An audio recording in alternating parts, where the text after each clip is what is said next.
अस्सलाम वालेकुम। कराची फायरिंग से लरज़ उठा, 2 लाशें बरामद। डाकुओं को गोलियां मारकर हलाक कर दिया गया। डाकुओं की चीखों पुकार, खौफनाक मनाजिर सामने आ गए। क्या आप हालात हाज़रा से आगाही हासिल करना चाहते हैं?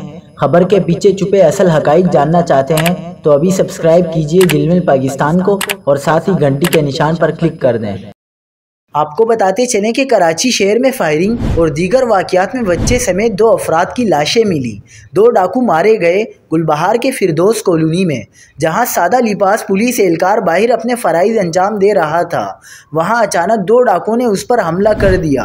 पुलिस एहलकार बाबर ने मुज़ाहिमत की, एक जानदार मुकाबला हुआ और इस तसादुम में दोनों डाकू मारे गए जबकि बाबर ज़ख्मी हुआ। पुलिस के मुताबिक मुल्ज़िमान से असलहा और मसरूका सामान बरामद किया गया, लेकिन ये सवाल बाकी है, कब तक ऐसी कहानियां कराची के लोगों की नींदें उड़ाती रहेंगी। दूसरी जानिब बनारस खैबर गेट के एक घर से एक बच्चे की लाश मिली। 12 साल एहसानुल्लाह, उसके जिस्म पर तशद्दुद के निशान ये बता रहे हैं कि कराची के बासियों का बचपन भी यहाँ महफूज नहीं रहा।